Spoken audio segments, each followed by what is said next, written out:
बिस्मिल्लाहिर्रहमानिर्रहीम। अस्सलाम वालेकुम। ये आपका अपना डिजिटल प्लेटफॉर्म है। मैं तारिक मतीन हूँ। वल्लाहु खैरुल माकिरीन। अल्लाह सबसे बेहतर तदबीर फरमाने वाला है, वही बचाएगा मेरे देश को बलाओं से।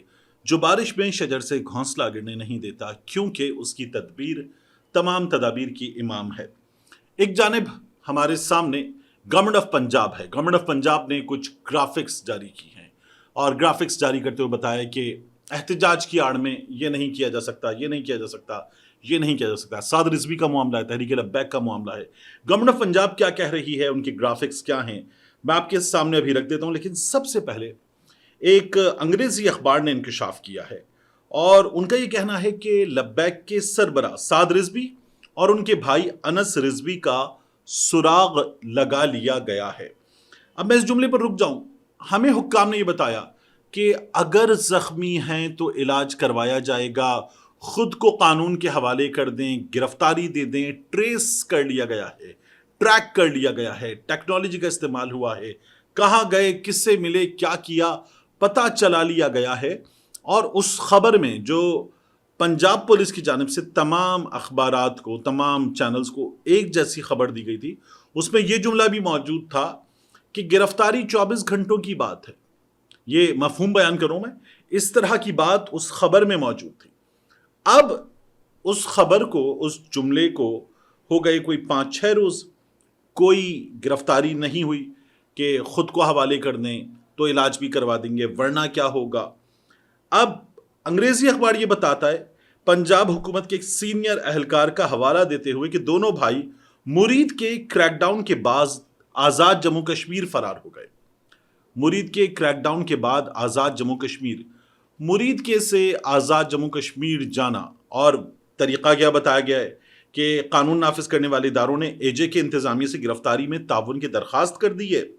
अहलकारों का यह कहना है कि साद रिजवी और उनके भाई को मुरीद के एहतजाजी कैंप से फरार होते देखा गया, पहले पैदल फिर मोटरसाइकिल पर। अब पहले पैदल फिर मोटरसाइकिल पर, अगर मैं इस तमाम चीज़ को जहन में रखूं और अगर हम ये भी जहन में रखें कि वो छुपते छुपाते, रुकते रुकाते कहीं गए हैं, तो ये 24 घंटे से ज़्यादा की भी बात हो सकती है। तो कहीं किसी और मकाम पे गए, फिर उसके बाद आज़ाद कश्मीर पहुंच गए। ये भी खबर में कहा गया है कि एक बड़े सरप्राइज की बाज़गश्त है।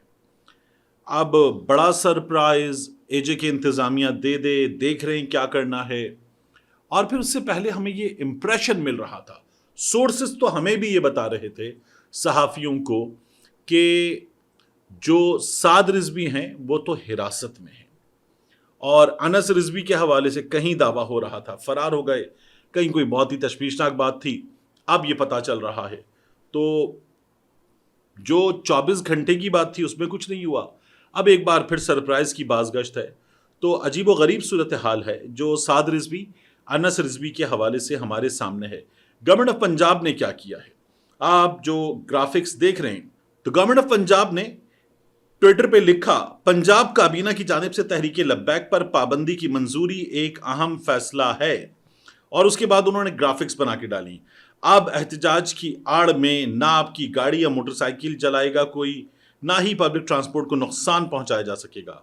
पाबंदी की मंजूरी एक अहम फैसला है। सड़कें ब्लॉक करना, एम्बुलेंसेस का रास्ता रोकना, पुलिस अहलकारों पर हमले करना, बच्चों को स्कूल जाने से रोकना और ऑरेंज लाइन या मेट्रो बस जैसे अवामी मंसूबों को निशाना बनाना अब बर्दाश्त नहीं किया जाएगा। और शहरियों की जानो माल का तहफ़्फ़ुज़ और अमन व अमान की जानिब की बहाली की जानिब एक अहम कदम है ये फैसला। पंजाब हुकूमत का तहरीक लब्बैक पर पाबंदी का फैसला अवामी सलामती, नज़्म व ज़ब्त और कानून की हुक्मरानी की जानिब एक मजबूत कदम है। अब सड़कें अवाम के लिए खुली रहेंगी, एम्बुलेंसेस बिला रुकावट पहुंचेंगी, रियासती रिट को चैलेंज करना नाकाबिले बर्दाश्त होगा। एहतजाज की आड़ में तशद्दुद, तोड़फोड़ और खौफ हिरास का दौर ख़त्म होना चाहिए। ये फैसला अवाम के जानो माल के तहफ़्फ़ुज़ की ज़मानत है, ये गवर्नमेंट ऑफ पंजाब ने कहा है। अब मैं एक चीज़ देखूं कि गवर्नमेंट ऑफ पंजाब जो कह रही है, उन ग्राफिक्स को देख लें आप, और फिर उसके बाद आप फुटेजेस देखें। ये फुटेज जो आप देख रहे हैं, इस फुटेज में पुलिस वाला शहरी की बाइक तोड़ रहा है। और ये किसकी बाइक, कौन शहरी, एक फंसा हुआ शहरी या मुजाहिरीन में शामिल शहरी, क्योंकि बाइक मुजाहिरीन के दरमियान मौजूद है, ये भी नहीं पता, लेकिन तोड़ो, ये काम किया जा रहा है। اب یہ دیکھیے جو دوسرا منظر ہے، اس میں ایک عدد رینجرز والا ہے. یہ رینجرز والا ایک شہری کی گاڑی کی توڑ پھوڑ اوپر چڑھ کے کر رہا ہے. تو اس طرح کے کام اگر کیے جائیں اور پھر دعویٰ ان گرافکس میں کیا جائے کہ اب یہ نہیں ہو سکے گا، یہ نہیں ہو سکے گا، یہ نہیں ہو سکے گا، تو گورنمنٹ آف پنجاب نے جو کام کیے ہیں ان کاموں کے ذریعے گورنمنٹ آف پنجاب جتھا نظر آتی ہے. پابندی لگا دی آپ نے، لگائیں پابندی، لیکن سب سے بڑی بات میں نے بار بار کہا، حق سماعت دیں. مجھ پر پابندی لگائیں گے آپ تو کم از کم مجھے میری صفائی کا موقع دیں آپ، یہ قانونی تقاضا ہے. تو لبیک والوں کے معاملے میں جو کچھ کرنا ہے اس میں قانونی تقاضے پورے کریں، اس کے بعد اگر آپ کو یہ کرنا ہے تو کر گزریں. اس کے بعد بات کرتے ہیں سہیل آفریدی صاحب کی. خیبر پختونخوا کے وزیر اعلیٰ سہیل آفریدی نے کیا کیا؟ سہیل آفریدی صاحب نے ایک تو میرٹ کے حوالے سے کچھ فیصلے کیے، پھر سہیل آفریدی صاحب نے جامعہ کا اعلان کیا، اور 2 جامعات کا اعلان کرتے ہوئے سہیل آفریدی صاحب نے شہید ارشد شریف کے نام پر ایک یونیورسٹی آف جرنلزم اور ماڈرن انویسٹیگیٹو جرنلزم اس کی جامعہ بنانے کا اعلان کیا ہے. اب یہ بہت بڑا اعلان ہے، اس لیے کہ شہید ارشد شریف کا نام ہمارے ہاں کچھ لوگوں کو برداشت نہیں ہے. یہ نام کیوں برداشت نہیں ہے میں آپ کے سامنے رکھ دیتا ہوں. دیکھیے، یہ ایسا نہیں ہے کہ میں کسی کی مخالفت میں بات کروں، لیکن جب ارشد شریف کی پاکستان میں تدفین کا دن تھا ان کے سفر آخرت میں، تو D G I S I صاحب، D G I S P R صاحب یہ آئے اور انہوں نے آ کے خود بہت لمبی، بہت دیر تک پریس کانفرنس کرتے ہوئے یہ بتایا کہ ہم پہ الزام لگ رہا ہے. ہمارے تو بڑے اچھے تعلقات تھے، میرا تو ذاتی طور پر بڑا اچھا تعلق تھا، یہ ندیم انجم صاحب نے بتایا تھا، اور ہم پہ کیوں الزام لگ رہا ہے، یہ انہوں نے سوال اٹھایا. اب ارشد شریف شہید کی والدہ نے جو سپریم کورٹ آف پاکستان میں درخواست دی، اس میں کچھ افسران پر جن کا تعلق سیکیورٹی کے ادارے سے ہے ان پر الزام تھا. ساتھ ہی اب ایک چیز دیکھیے کہ ان کا کیس پاکستان کی عدالتوں میں لگتا ہی نہیں ہے، لگے تو ایک عجیب و غریب سی ایک دن کی سماعت اور اس کے بعد پھر چلا گیا وہ. تو یہ ارشد شریف کے ساتھ ہو رہا ہے، ان کی ایف آئی آر نہیں ہوئی. ان تمام چیزوں کو چھوڑیں، ارشد شریف شہید کے حوالے سے ایک ڈاکیومنٹری بنی، جس اے آر وائی میں وہ کام کرتے تھے اسی اے آر وائی کی اسکرین پر چلنے کے لیے ڈاکیومنٹری بنی، اس کا پرومو چلا، اور اس کے بعد اس روز جب ڈاکیومنٹری کو شام 7 بجے ایئر ہونا تھا تو وہ ڈاکیومنٹری رکوا دی گئی. رکوانے والے کون تھے؟ میں نے اے آر وائی میں فون کیا اور ایک بہت اہم شخصیت سے بات کی اور ان سے میرا ایک اچھا تعلق ہے. میں نے کہا یہ ڈاکیومنٹری رکوا دی گئی ہے جس کا پرومو میں نے تھوڑی دیر پہلے دیکھا ہے. وہ کچھ دیر خاموش رہے اور ایک عجیب سی لمبی خاموشی کے بعد انہوں نے کہا جی، اور پھر خاموشی. میں نے کہا اچھا، کہنے لگے ہاں، اور میں نے بھی کچھ مزید نہیں پوچھا. اور میں نے پھر اس کے بعد اس ڈاکیومنٹری کو بنانے میں جو لوگ انوالو تھے ان سے پوچھا کیا تھا ڈاکیومنٹری میں. انہوں نے کہا ڈاکیومنٹری میں ارشد شریف کے قتل کی جو تحقیقات ہیں اس کے حوالے سے کچھ بھی نہیں تھا. ارشد شریف کے کام کے سٹائل پر بات تھی، ارشد شریف کے دوستوں کی گفتگو تھی، وہ کتنے مغموم ہیں، دفتر کے لوگ کیا کہتے ہیں ان کی شخصیت کے بارے میں، اس بارے میں ڈاکیومنٹری تھی. وہ ڈاکیومنٹری جس کا کسی بھی متنازع صورتحال سے کوئی تعلق نہیں تھا، وہ ڈاکیومنٹری بھی رکوا دی گئی تھی. تو اب جب یہ کام کیا جائے گا تو ظاہر ہے کہ یہ کام ممکن ہے کہ سب کو بہت اچھا نہ لگے، لیکن بہرحال فیصلہ کر لیا گیا ہے سہیل آفریدی صاحب کی جانب سے، تو ایک بڑا فیصلہ ہے. دوسرا فیصلہ جو سہیل آفریدی صاحب نے کیا، بڑا فیصلہ، وہ آپ یہ جو فوٹیج دیکھ رہے ہیں نا، اس فوٹیج میں دیکھیے کہ محسن نقوی صاحب گاڑیاں خیبر پختونخوا پولیس کو دیتے ہوئے، چابیاں دیتے ہوئے یہ بتا رہے تھے کہ یہ بلٹ پروف گاڑیاں ہیں، خیبر پختونخوا میں امن و امان کے بڑے ٹھیک ٹھاک مسائل ہیں، پولیس کے کام آئیں گی، ہم پولیس کو دے رہے ہیں، یہ بلٹ پروف گاڑیاں امن آپریشن میں استعمال کی جائیں گی. سہیل آفریدی صاحب نے وہ گاڑیاں واپس کر دی ہیں. ان کا یہ کہنا ہے کہ یہ گاڑیاں ناقص ہیں، پرانی ہیں، جن مقاصد کے لیے دی گئی ہیں کہ یہ بلٹ پروف گاڑیاں ہیں یہ ان مقاصد کو پورا نہیں کرتی. سہیل آفریدی صاحب نے گاڑیاں واپس کر دی ہیں. اب میں ایک چیز یاد کروں کہ ہمارے ہاں گزشتہ کچھ دنوں میں کیا ہوا ہے کہ بابوؤں کو اسسٹنٹ کمشنر، ڈیپٹی کمشنر، اس کے علاوہ مختلف اداروں کے گریڈ 19-20 کے افسر، ان کو ویگو ڈالے دیے جائیں، ان کو فارچونرز دی جائیں، उनको बड़ी ठीक ठाक तगड़ी महंगी गाड़ियां दी जाएं और सारी की सारी नई गाड़ियां दी जाएं। ये अभी किया गया है, हमारे यहां कुछ दिन पहले हुआ है।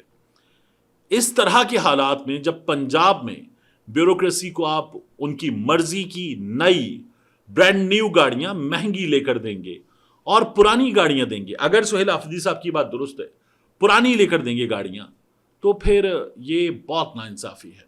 यानी किसी को आप इसलिए नहीं दे रहे कि तुम्हें तुम्हारे काम के लिए ये बेहतरीन गाड़ी चाहिए तो नई गाड़ी तुम्हें दी, बल्कि आप उनको सिक्योरिटी के लिए दे रहे हैं। तो बेस्ट गाड़ी देनी चाहिए। खैबर पख्तूनख्वा के हालात पता है कि क्या हैं, कितने खौफनाक हैं, तो बेस्ट गाड़ी देनी चाहिए। लेकिन जो गाड़ी दी गई नाकिस है और किसी भी सूरत ऐसी गाड़ी नहीं दी जानी चाहिए थी।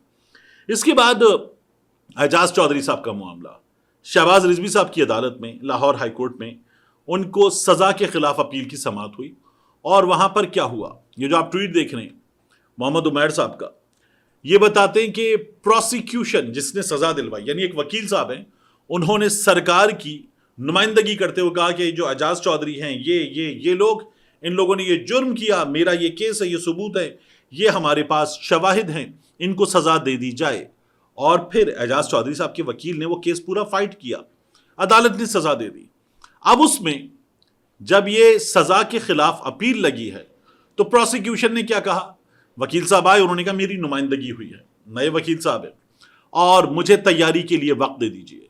और जज साहब ने समाअत 28 अक्टूबर तक के लिए मुलतवी कर दी। इन लोगों को जेलों में रखा हुआ है, इनकी समातें नहीं हो रही, इनको हक़ समात नहीं मिल रहा, और उसके बाद जब मिल भी जाए तो नया वकील आता है और आकर कहता है जनाब मेरी तैयारी नहीं है, मुझे आप वक्त दे दें। यानी वो प्रोसिक्यूशन जिसकी इतनी तैयारी थी कि उसने अदालत को कायल किया कि ये मुजरिम है, वो प्रोसिक्यूशन वक्त मांग रही है, नया वकील लेकर आ जाते। तो ये पूरा मामला कहां जा रहा है आप खुद देख लीजिए। ये एजाज चौधरी साहब के साथ किया गया है। आखिरी चीज जाते जाते, ये वीडियो बड़ी वायरल हो रही है सोशल मीडिया पर। इस वीडियो में आप देख सकते हैं कि एक साहब हैं, वो स्टेज पर मौजूद आसिफ अली जरदारी साहब के सामने आते हैं, झुकते हैं, ताजीबन अदबन झुकते हैं और जरदारी साहब के जूतों को हाथ लगाते हैं। मैंने सिंध में देखा है, आगे बढ़ते हैं और घुटनों को छूते हैं, घुटनों पे हाथ रखते हैं। कोई बैठा हुआ है तो बाकायदा ऐसे करके हाथ रखते हैं, एहतराम के साथ आराम से टच करते हैं। कोई खड़ा हुआ है तो आप बहुत झुक के कि वो आपकी पीठ पर, आपके सर पे हाथ रख देगा, कंधे पे हाथ रख देगा और आप उसकी घुटने छुएंगे, वो आपसे बड़ा है। ताजीमन ये काम किया जाता है।